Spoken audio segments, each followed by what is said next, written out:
Do you want to throw head kicks like this? Jesus. Calm.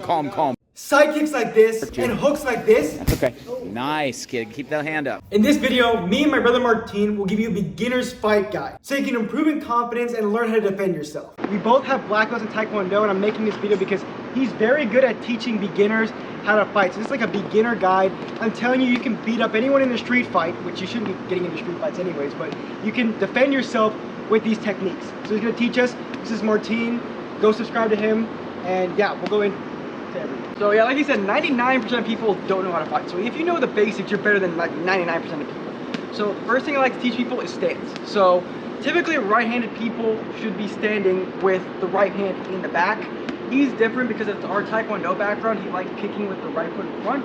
And like even fighters like Dustin Poirier like to hit with their right hand in front because they have a stronger jab and a stronger hook. But I would recommend most people power hand in the back. So I'm right-handed. He's right-handed, but it's a little different for him. But right in the back, and there's two kinds of stances. You can either do more like bladed out to the side, or you can do more square out in front like this. There's pros and cons of each. Me and him stand bladed because of our Taekwondo background. We like to throw side kicks, so that one is more comfortable for us. But the bladed, in my opinion, your right hand is stronger, but it's harder to throw that front hand. So you're not as loaded up for the hook like when you're standing square. Hook is loaded up. And then going square is easier to move side to side, and bladed it's easier to move back and forth. So whichever one you find the most comfortable is the one that you should do. Next thing is hand positioning. Beginners should either be closed guard or long guard. Me and him prefer long guard. The cameraman Timmy prefers long guard as well because it's better at keeping space. Your hand's out here, but this one is a lot more protected because if I'm out here like this, look at the openings he has. He has an orthodox. He has an overhand right. He has a body shot here, or if he wants to throw a kick, he has a kick here. But with the bladed, or if I'm more square with the closed guard, my hand's already here. And if he throws a kick, I'm already here.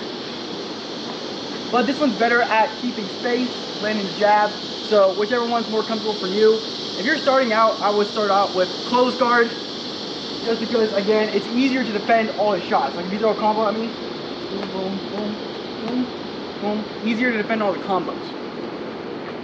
In terms of defense, most people like to throw jab, cross, hook, overhand. Uppercuts aren't as common, but in terms of throwing a jab, a lot of people like to use the front hand. So if he's standing orthodox, throw a jab. A lot of people like to parry with the front hand because it's more comfortable. But look what he can do if I parry with this front hand. Boom, my hand is down. Put your hands out. You should be parrying the hand that's right in front of you, whether he's southpaw or orthodox. So if he stands southpaw, throw a jab, it's the front one. But if he stands orthodox, it's the back one. So either way, you should be parrying. Some people like to go in their guard. Me and him do more kickboxing and some MMA, and the gloves are a lot smaller. And also if you're learning how to fight in real life, the gloves are smaller, so going in this guard right here is not as safe. And also it low-key hurts when people hit your guard. So me and him like to parry because it also allows you to counter easier. So if he throws a jab, it's his backhand. If he throws a cross, his front hand. If it's southpaw, it's the reverse. But again, the easiest way to think about it is just whichever hand is out in front of you. In terms of hooks, a lot of people like to block hooks or hook like this. This is a no-no. Everything needs to be close because if he fakes a hook and I'm out here, bang, I'm open for the jab. But if he fakes a hook and I'm tight, boom, I'm still here. Me and him like to turn into it, but it's a little more advanced. So if you're standing in a square guard, if he throws a hook, hand comes up to block the hook. Overhand, hand comes up. Uppercuts are a lot more rare, but if he throws an uppercut, it's the same thing. Blocking it, blocking it.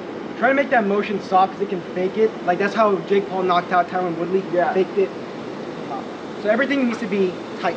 Same thing with the body shots. If he throws body, boom, elbows. Because if I come down, the Alex Pereira knockout's gonna happen. If I come down, boom, hook over the top. Hey, but real quick, I wanna thank HelloFresh for sponsoring this video. Fall is right around the corner and HelloFresh is here to help you plan for the busy season ahead with tasty dishes delivered to your door. Simply choose your recipes, pick your delivery date, then lay back and enjoy the last days of summer knowing dinner is covered. With HelloFresh, all you need is 15 minutes and you'll be enjoying tasty, satisfying meals made in your own kitchen. Just look out for their quick and easy dinner options, plus quick breakfasts and lunches too. And I can tell you, life gets busy. Don't call for delivery though, call for HelloFresh. It's 25% cheaper than these other options like takeout and grocery shopping, and you can still choose your options, choose your recipes, choose what you want, and you'll receive fresh, pre-portioned ingredients so you can get cooking quick. I personally had a chance to try HelloFresh, and it's hands down my favorite meal kit delivery service. My life as a trainer and a YouTuber makes grocery shopping not worth it. And once I integrated HelloFresh as my meal delivery kit service, it made eating healthier a lot easier for me. It simply saves me so much time and energy. Go to HelloFresh.com and use code 50CoachMario at checkout to get 50% off plus free shipping. Go to HelloFresh.com and use code 50CoachMario at checkout for 50% off plus free shipping. Now back into the video. With defense, it comes with reaction time and just doing it more often. But what I like to say for defense is you have to consider the fact that your reaction time is, you get more reaction time the farther you are from him. If I'm farther away from here and he throws a jab, I can see it coming from a mile away. I can have more time to react. But if we're out here in the pocket and he wants to throw a hook, I have no time to react. So, especially if you like long guard, you know, long guard is safe here.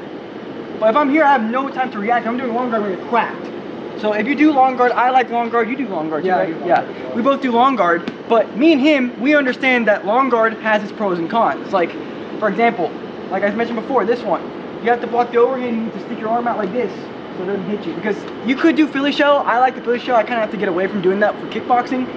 Because if he throws a kick, I get absolutely cracked. But when you're closer up, hand up. So space is the best defense. But that's the simple explanation of how to do defense, because I think defense is way more important than offense. So now we're gonna teach you offense. So in terms of your fighting stance, go that way, more in the shade. There you go. In terms of your fighting stance, like I said, I would start off with your hands just here on your chin.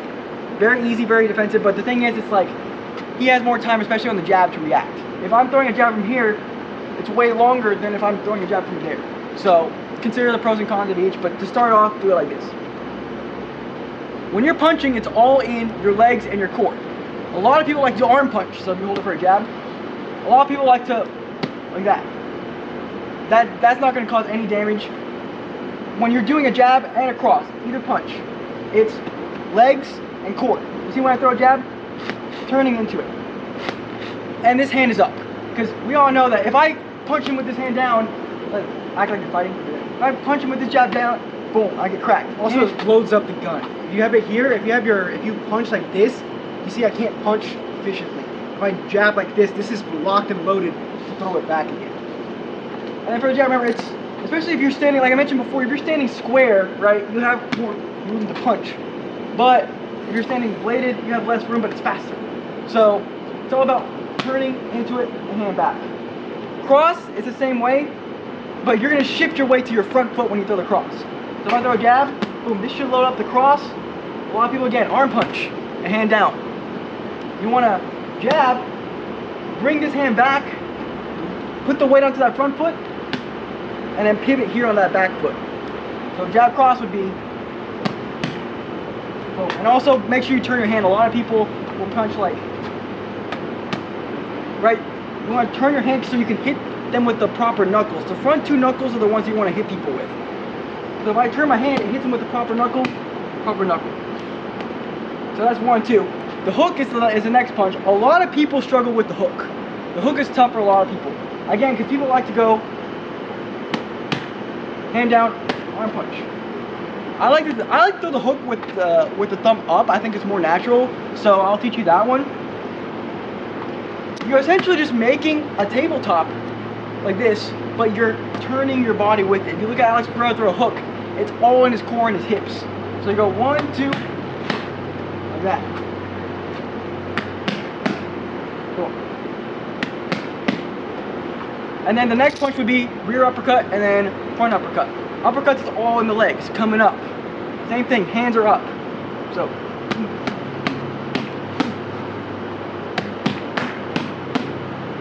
So those are all the basic punches for you to learn. Once you get a little more advanced, you can start adding like overhands and then like head movement. But in terms of basic punching and basic defense, basic things you can do: jab, cross, hook, I would say uppercuts are a little harder to land, but whenever you fight people who with their hands down, you find little openings for them. But jab, cross, hook, keeping your hands up, those are the basics of fighting. All right, so sparring. You need to learn the basics first. You need to learn how to hit mitts, and in order for hitting mitts, you should focus on technique, speed, then power. Then you can progress into sparring. But I've trained some, like the cameraman, he started doing Muay Thai recently, and I showed him how to spar by doing touch sparring, not actual sparring. So when you do touch sparring, it's almost like you're playing tag. It gets you to develop the reactions, you learn how to develop combos in a controlled environment. Once you have that down, it makes the transition into actual sparring easier, and you're better at it. So my brother and I are gonna touch spar for 30 to 60 seconds so you see what a touch sparring session looks like and how we both benefit from it. Because we're not trying to hurt each other, we're trying to get better.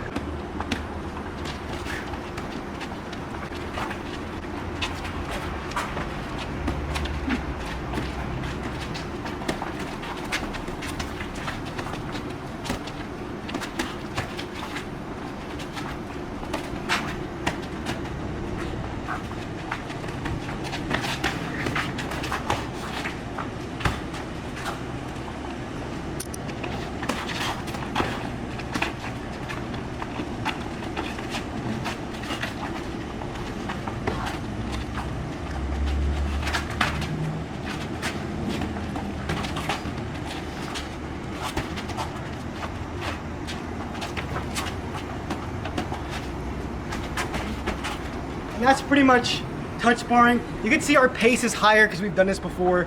You guys want to slow down the pace, obviously. You're just touching each other and you're trying to learn. You're building good combos, and you're also learning how to defend properly. Especially when you're learning, your reactions are huge. You saw me and him when we block hooks, we're tight. He especially used to fly his arms out. But after practicing for a while, you develop good habits, especially defensive habits. Yeah, so what's also important for fighting is building the correct muscle. I will leave a link to my workouts. Use promo code FIGHT to get 20% off the workouts. Thank you guys for watching. I'll also link this video here, which goes over how to build muscle for MMA. Thanks for watching. See you soon.